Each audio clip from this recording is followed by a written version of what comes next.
So many of you say, when you come to this church, that what you're seeking is community. People come here not really because they're looking for oneness with God. It's not often. People don't even mention the word God. They might specifically say they're here not because of God. They're more likely than they are to say they're here because of God. You come here for each other and the blessings that you get in your life and the meaning and the connection of being with people who are kindred spirits and share your values and want to act on them in the world. People say community and social justice, that's what you want. That's what I wanted too when I went. I was 23 years old, and when I walked in, I would have said, yeah, I'm looking for community, and I want to know how to make a contribution to the world with my life so that it has meaning. But what I wouldn't have told you was the deeper pain that was underneath that. I was 23. I had just moved to Vermont, and I was in a relationship. Part of what brought me there was this carrot that dangled was a man named Jason. And I was so excited, 23, moving from California to Vermont with everything in my car, and I show up, and I got there before he did, and eventually he arrives, and we would be out at dinner, and afterwards he would get angry about something, and he would blow up, and he would start yelling at me. And I just remember thinking, like, is this happening?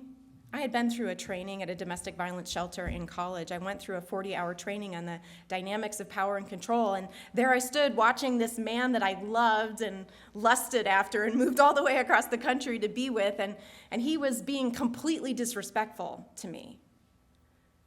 And I couldn't believe it.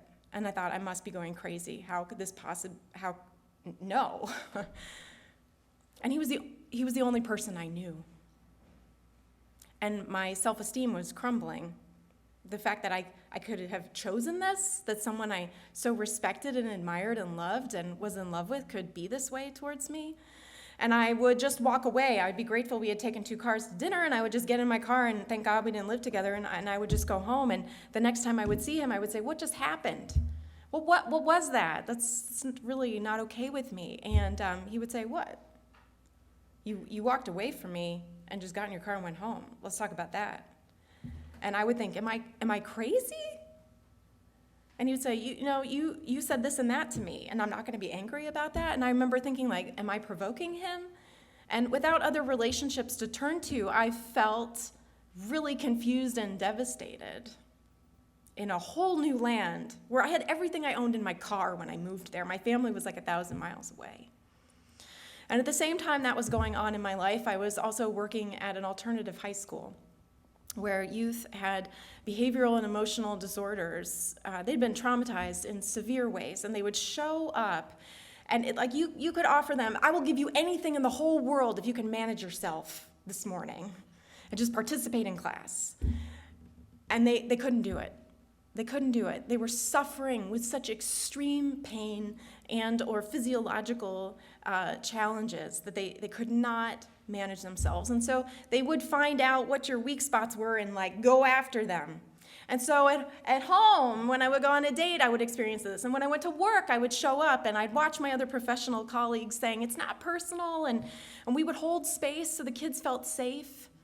They knew that they could yell and rage and get their anger out because we were only going to respond with boundaries and respect. And it sounds really professional, right? It sucked. It was so hard. It was so hard to go from this at home and then at work, and I just felt like my skin was falling apart and I was exposed, and there were these people just hurting me, and I was just like, what is happening in my life? And so I did a couple of things that were really helpful. In that moment, I could have said, people are the worst, which I have said many times in my life. And at one point, actually, when I left that job, I was like, I'm never working with people again. They're the worst. I'm going to be an artist. And I got a job making big art. I was like, I'm going to work with this welder, and I'm going to make sculptures because people are the worst. And he was so nice to me. He's like, okay, Erin. It's like, it's really hard to make it. And I'd never taken art classes, and there was just but he let me heal. Out in the mountains of Vermont, he let me heal. Thank you, Dennis. People are the worst. I'm at this job and this man, and what am I going to do? And you know what? In that moment, I could have shut down like many of the people I know in my life who either numb out through drugs and alcohol, or through work or exercise or whatever to not actually feel what we're experiencing. And by the grace of, who knows, something wonderful in my life, I didn't choose that. I actually said, even though this hurts so much, and I think people hurt me a lot, and they do, I'm actually going to move towards them, just some different people. Thank God. So I found a therapist, and that was a great move, even though I felt like a total failure. Like, what are these feelings, and what's wrong with me that I can't master my life? I must be an idiot. Oh my God, I need help? How embarrassing. Thank God. In seminary, I'm often known to have said, "Let there be peace on earth and let it begin with therapy." And some of my classmates still quote that. I have whole sermons in theology about that, and it's the intersection of social justice. And I really believe that if I can't sit and feel the things that come up in my own life for my own humanity, then the ways that I push them away aren't often going to look nice to you or to myself. That's for another time. So I turned and I found a therapist, thank God, who affirmed. I also chose at that intersection to walk towards a therapist and walk away from that relationship, even though I had no friends and I was experiencing an isolation I'd never known before at 23. Yes, good job, Erin. I walked away, I was able to somehow, and I signed up for a poetry class, which you would think is innocuous, but it's terrifying to write poetry and share it with people. Like, I had all of these poems in me that were, I'm sure, just valuable to my own emotional inner life. I don't know that they had any quality for anyone else. But they were welcoming and loving, and so it was like this horrifying thing, watching all this stuff like purge and just flow out of me, and then I'm sharing it with people. And I really needed that. I really needed that. And you know, when class ended, I got in my car and I left. I did not stay and mingle. If people were like, "Oh, the poem you read tonight," I'd be like, "Yeah, that was great, bye-bye. I gotta go." Hey, I wanted connection so desperately, and yet I couldn't handle it. It was like, people are what I need, and they're the worst. Have you been there? Yeah, I still go there. Just moving here, it's like I need people, and that means I have to risk being known. You know, it's a lot easier to be someone, you don't know who I am. You can think up your own stories about all this, but if I actually tell you who I am, then we can be in relationship. And then you could reject me. But then you could also love me. And that's why it's worth taking the risk for me. So, this woman in my poetry class, one day, I don't know, she probably started the conversation with me. I doubt that I did. But I remember thinking to myself, you know, in my mind, I'm thinking, I don't know how to be human. Hey, want to hang out? Like, I don't know how to love people and be close. Turns out it keeps hurting a lot. And I'm 23, and I'm trying to figure out how to live and be in the world, and I don't really know how to do it. That's cool, right? Can you relate? Like, that was totally embarrassing. So I did not say that. That's not what you say after a poetry class. Instead, I said, I really miss being in college, where we had professors with reading lists and frameworks of meaning for our lives that helped me know, am I doing something that matters with my life or not?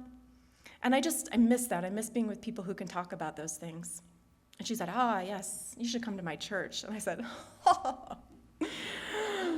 why would that be relevant? And she said, it's a church, and it's a Unitarian Universalist congregation, and I was desperate, and I went. And when I went, I didn't say, my life is falling apart, and I'm in pain, and I got into therapy for the first time in my life, and I feel like a wreck, and I don't know how to do this. Can you help me? Can someone here help me? I didn't say that. I didn't even say I was looking for friends. I was like, I'm cool. I got friends. I'm covered. You know, that would have been shameful and embarrassing. Instead, I said, I want community and justice, ways to act. And that's what I hear people say. And I think, yeah, that's a safe thing to say. And I'm sharing this with you because I want to create space where we can also go those other levels and say why we're really here. And it's why I hope I have mascara all over my face. I don't know why I wore mascara today. I never do. But this is a place you shouldn't have to show up and have it all together. You just shouldn't. This should be a place where we show up and we give ourselves away and we have real relationships. I don't often walk into places and say, hi, my name is Erin, and this is where I'm hurt, and this is where I'm seeking love. Nice to meet you. But that's what I'm actually doing. That is actually who I am. And tell me you can relate, because I was like, why are you giving this sermon, Erin? Oh my God, what are you thinking? Because I don't want a place where I fit in. I want a place where I belong. And if you want to belong, turns out you have to tell stories that scare you and reveal things. Like still in my head, it's like, you just told everyone you went to therapy? Guess what? I still do. It's awesome. Who would want a minister who doesn't? I wouldn't. Think about your life and your hurts and get some clarity when you can. So it takes actually risking and giving ourselves away. And this is critical. It's critical. Because if we're not in real relationship with each other, then we're not going to do real things together. And our church is only going to be as powerful as we are connected to each other. The power of our church can only be as big as what you give of yourselves and what I give of myself. And I want to give more of myself. Because I want to come here next year and not just read sad stories about the state of affairs. I want to come and celebrate what's happening in this church. And there are amazing people in this congregation who are gathering and working together to create those changes that I know we're going to celebrate. But I also know that I get emails from some of the people in our church saying, I want to get involved, but I'm so busy. How could I possibly make another commitment? But I can't, this is nagging me, like how, I don't know how to do it. Can we get together and talk? And I'll tell you this, the first thing that comes into my heart when I hear that is that I bet you'd make the time to come to the meetings and strategize and be learning. And if you knew the people and you were in relationship with the people who were organizing, then you'd be there. And I got a reminder about this last week. So I just moved on Friday night. Friday day. So my life is in boxes right now, and I've been kind of an emotional, it's one of the biggest stressors in your life, right? And we're painting, we can't even unpack boxes until we finish the painting, and Tuesday night, we took a break, my husband and I, from doing all of this, and we're just totally stressed, and it's hard to pick out something on the menu, and like just watching my brain can't function. And I get in the car after dinner. We had 2 separate cars, and I said, I'm just going to go to this. I can't even function. I'm going to go to the store and get some food, and I'm going to go rest. Because how else am I going to write a sermon on racism if I am not in my right mind in some way this week? So I'm going to go home and rest.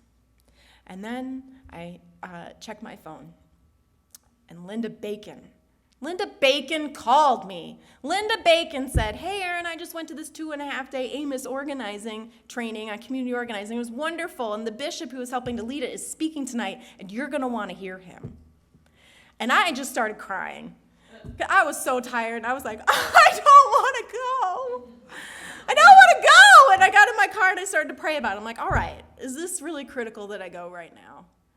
And then I saw my car turn onto 235 and head towards the First Corinthian Baptist Church. And I just continued to cry. I was like, I don't want to go. I'm not dressed appropriately. I don't look like a minister. I'm not in an emotional state to socialize with anyone. I haven't seen you all in like 5 weeks, and I'm going to show up. This is a bad idea. I'm going home.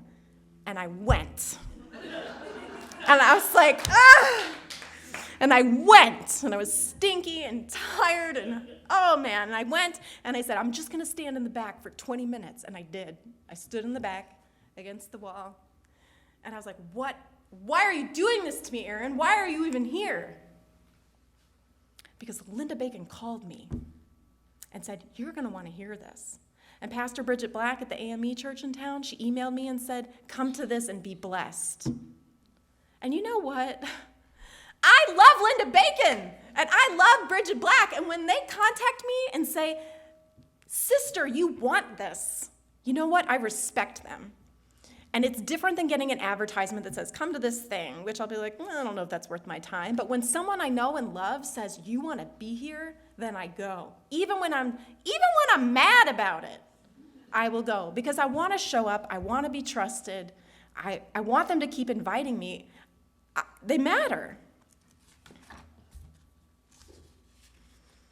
And I know that you won't give yourselves away to some unknown quantity. You won't give of your most precious time, your resources, your pain, your reality, to just something that's advertised. It's all about relationship. And so if you're one of those people who's been saying, like, I want to get involved, but I don't know how, then you need to, and you can't figure it out, it's because you're not in relationship. And you don't know the next step. And relationships are key to social change. Margaret Wheatley said, you don't fear the person whose story you know. Knowing each other is key to social change in this country. There's a lot of not knowing happening right now. There's a lot of lies that are being told right now. We've been handed this mighty legacy of white supremacy, and if we're going to push that back, then we have to know reality and we have to know each other. And we have to have relationships that aren't just about getting together and being in the same space, but that are real. So I might make you uncomfortable because I get real really fast. I've loved to create that kind of space. So you don't have to do it that fast. Just know that I will. But we need those kind of relationships because we need to reclaim our belonging to one another so that then we can push back this reality that's saying we don't. So this year, our church is going to be offering different invitations to open to connections. Our Soul Matters groups are signing up now. Sign up! If you have not taken the risk, I am telling you, if you have any love or respect for me, you might want to consider this. It is worth your time. And it is a way to get into relationship with people that then you know, like, the invitations are obvious to you for how to get involved in the things you care about. I'm going to have a retreat for activists this fall. Come to it. You may not think you're an activist. Who cares? Become one. Come to this retreat. We're not going to be doing any planning. We're just going to be relationship building. Yeah, it's worth it. I put in you were handed as you came in this morning, these little cards with some questions. I'm going to invite you into something right now. If you want to get connected in our church to what's happening to change the racist systems in Des Moines, then I suggest you get started with relationships. So I have totally taken up way more time than I was supposed to this morning. I apologize. And I don't know how not to today, given the topic and moving. So I hope you'll forgive me. But if you are interested in getting in relationship, I want you to write your name legibly, and a phone number, an email, some contact information, and I want you to pass it in. And guess what? Someone who's involved in our movement is going to get back to you and just start having a conversation, and perhaps you'll talk about the questions that are on that side, just to give you some structure. But relationship is the place to start. So if you want that, if you're thinking, what is holding me back? What is it I really want? Why do I come here? Do you want to know other people for real? Then this is a pretty simple step to get that started. If we're going to be people who next year come to this place celebrating the changes we've made in Des Moines, then we need to really know each other. And we really need, I can't act to be like, I'm a social justice minister. I find this just as scary and confusing as anyone else. I don't have the answers. I need to be in relationship with other people who are going to give me the inspiration and courage to sustain, to move forward, to be one of those people. We need relationships. So reach out. Reach out. Take a risk.